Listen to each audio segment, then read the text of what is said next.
Okay, welcome to my very first video on Get Thee Behind Me, Narc.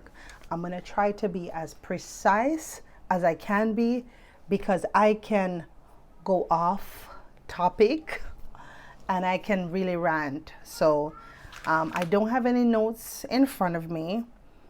I'm coming just authentically me, and I want this to be a natural flow.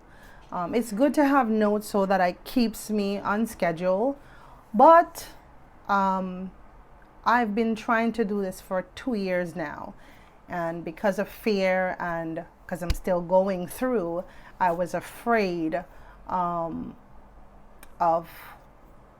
what could happen if I share my story. But I'm not here to put any persons down. I notice that a lot of people are going through what I have gone through and what I am still going through. And a lot of people, when I watch YouTube and they go no contact, cold turkey, I'm just like, you can't do that when you have children. You have to learn how to coexist, even though it's difficult. But let me tell you, with God, all things are possible. And I'm not at liberty, just want to say this, to call anybody a narcissist, especially on a public platform as YouTube. I'm not here to defame anybody.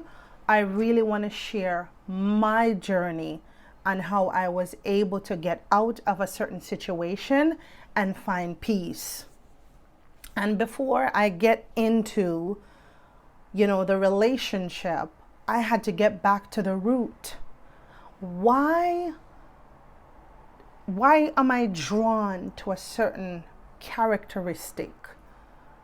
I had to go back to the young girl me and figure out, where did it start? How did it start? Is this a generational thing? And in doing so, I began to realize that I was groomed for this. In certain cultures, they groom the women to just become wives and homemakers, and they pick the family picks their spouses for them, and they have no say. Like, they are groomed from they are young.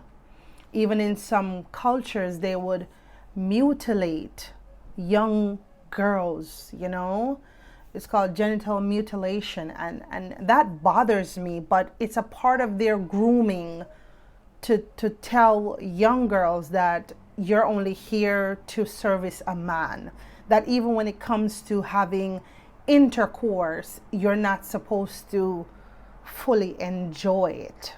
It's not enjoyment, it's a duty to your husband who is, anyways, we're not going to go there. But my point is, those women and other things I could say for other cultures, and I want to be very sensitive, and if you've gone through it and it's triggering, I am so sorry. I am so sorry. I want to be as transparent as I can be, and I want to be as respectful to other cultures as I can be. But this is one thing that has really hurt my heart as a woman from a very tender age. When I learned about this, I was traumatized, and I still am traumatized that people can do this. And I understand it's cultural, but gosh, it's rough. As a woman with the same body parts, it's hard for me to digest, So my prayers are with you. My thoughts are with you and those women that are going through it. I don't know how I end up talking about that. But anyways, my point is, I realized that I was being groomed. Groomed by who? Situation. The enemy comes to kill, to steal, and to destroy. And he may know that this child was born with a star, because when Moses was born, there was a decree to kill all the children just to get one. Kill, say there was 1,000 baby boy in the kingdom. everyone would die just because they're trying to get rid of that one star. Can you imagine? So 999 would be sacrificed just so that they get that one. But God is God. And they couldn't get Moses because God was with him, right?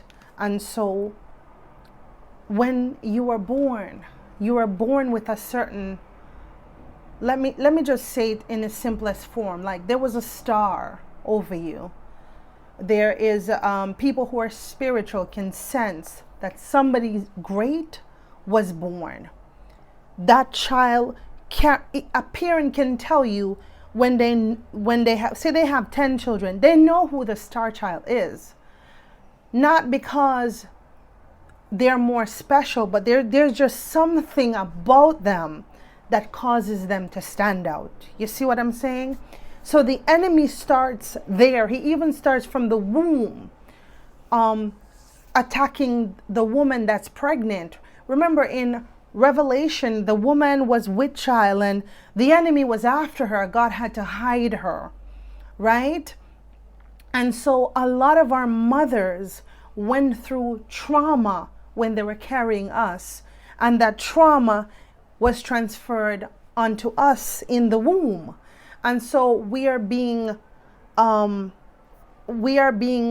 what am I trying to say? I'm not gonna listen, my hair is itching me anyways. Okay, what am I so from you were in your mother's womb, right?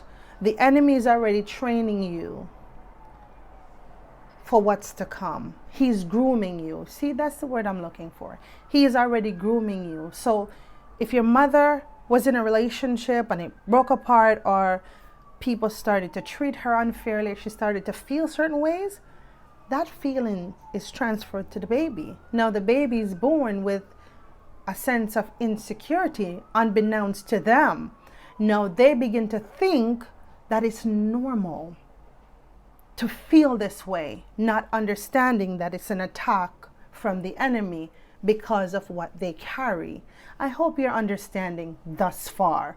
My point being is that the enemy tries from before you're even entered into the world, because he saw that this woman is going to have a child that's going to impact the world, right?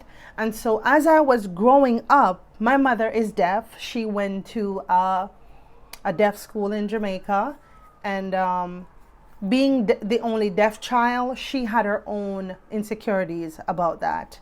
And I believe some of those insecurities were passed on to me when she was pregnant, unbeknownst to her, of course. So that's where it started.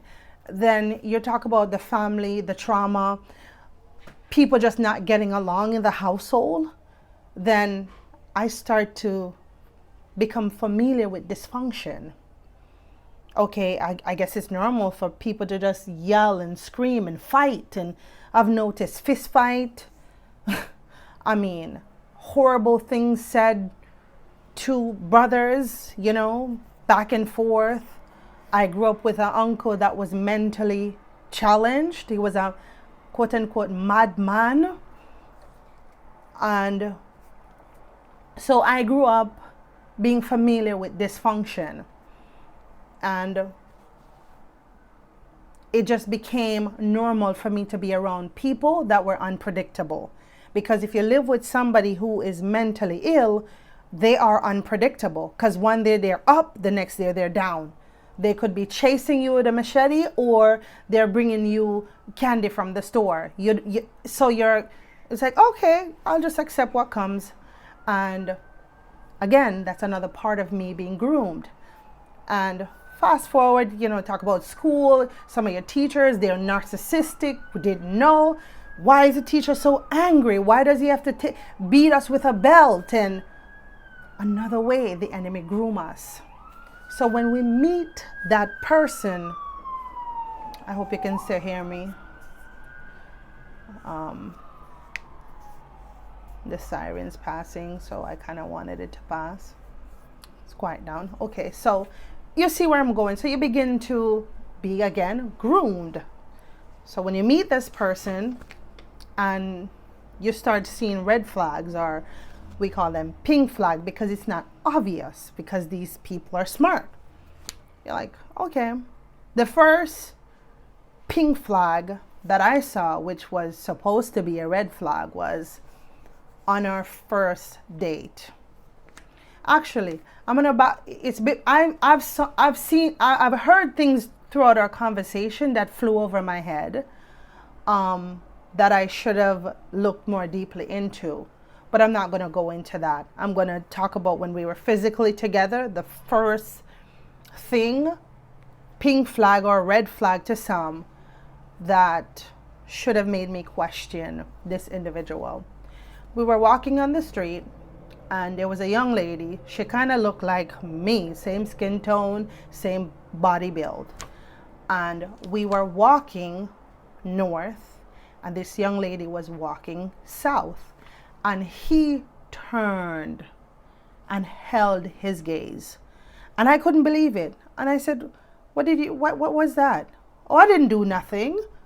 So now I'm there questioning my own sanity. But you literally held your gaze for like 20 seconds. And 20 seconds is obvious. Like, that's a long time to hold a gaze looking at somebody passing, and you're on a first date with someone. And so it was things like that I just kept letting go, because guess what? I'm used to the dysfunction. I'm used to just taking what's given to me. And as the relationship progressed, got married fairly quickly. That's something I would never, ever want to do again, is to get married to somebody that I do not know. And I thought it was love, because the love bombing, hey, it was lit, right? And fast forward, this person wanted A, B, C. Once they got A, I started to notice a bit of change in the character. Like, when we argue, they slightly didn't care anymore. But before they got A, because A was so important to get, and we had to get married to get A, oh baby, I'm sorry. The gaslighting, I didn't know what gaslighting was. But I'm the type of person, man, if you light that match, I'm going to blow up. And I didn't realize that was something from my childhood as well. I did not read people well. Had I known what he was doing, I would have been the water to out that match, right? I would have deflated that thing. But I didn't know. I didn't know that it was a tool to get me to act out of character and to act like me losing my mind. All right. So, number one, they got what they wanted here. Then they slightly stopped caring.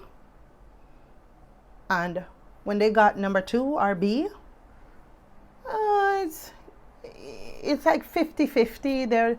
They care, but they don't care. When they got to 3, and it was almost 3, they were this close, months away from getting 3, they didn't care no more. Started coming home at 3, 4 in the morning. And I'm a light sleeper. The minute you walk in the room, I'm up.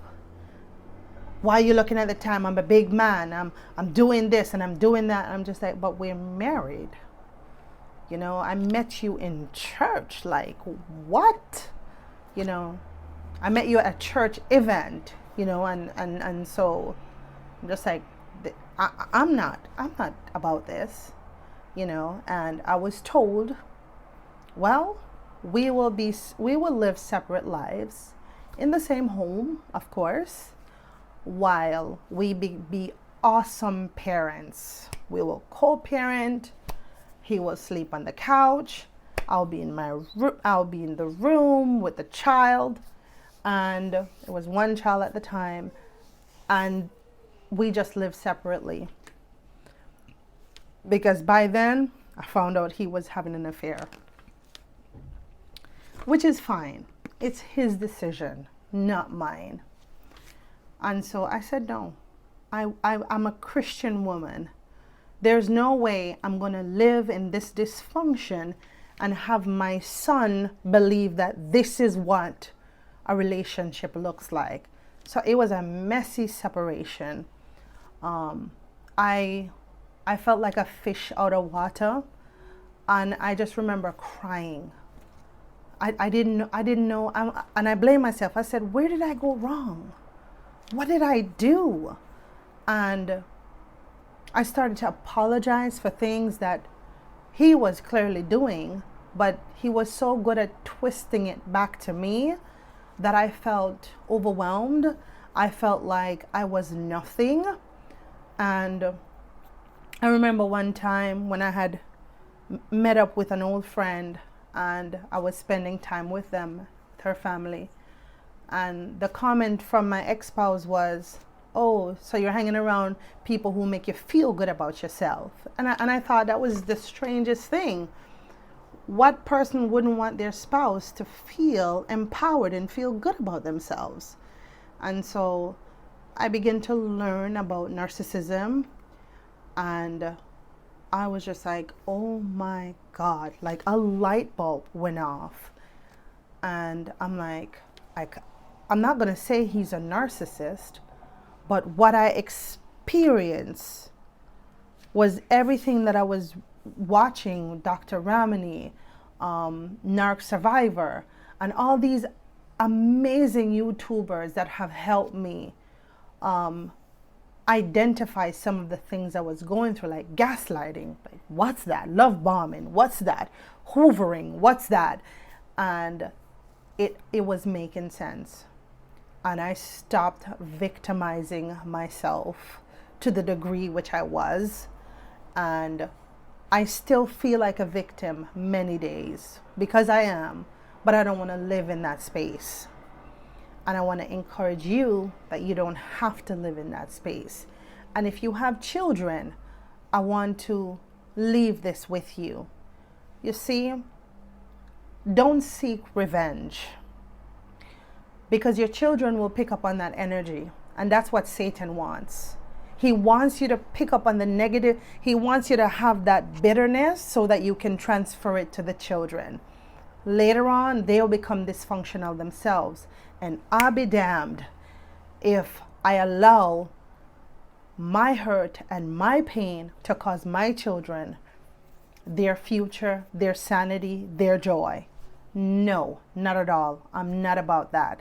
So I want to let you know, Jezebel in the Bible, because narcissists, they literally embody the Jezebel spirit, the grandiose characteristics, the deceitfulness. But Jezebel was a queen. And people who have these traits, they normally are very grandiose. It's not like you can just get up and say, oh, well, sure, I'm just gonna fight this. I'm just gonna be revengeful. No. I had to learn how to sit and let God fight my battles. And I decided there's no way I'm gonna let this person make me bitter. Despite the flying monkeys, the friends that I've lost, I didn't lose my soul. I didn't lose myself and who I am. And I'm not going to give that power to anybody. So Jezebel was a queen. She had authority. Chances are your ex-spouse, they have authority. They have influence. But guess what? God sent Jehu, who was a king, to destroy Jezebel. You do not need to fight. They're going to end up in situations in life, and you're going to see that they're going to put themselves in situation that's going to defeat them. I love you. I pray for you. I pray that God will continue to heal you. Stay tuned for more of my testimonies and how I was able to overcome. If you want to hear something, like for example, you have a topic that you'd like me to talk about, just please put it in the comment section and I'll try to share that with you. I love you. God bless you. May the Lord heal you, make you whole, and may you continue to be authentically you. You are a precious soul and you are a soul survivor. Love you.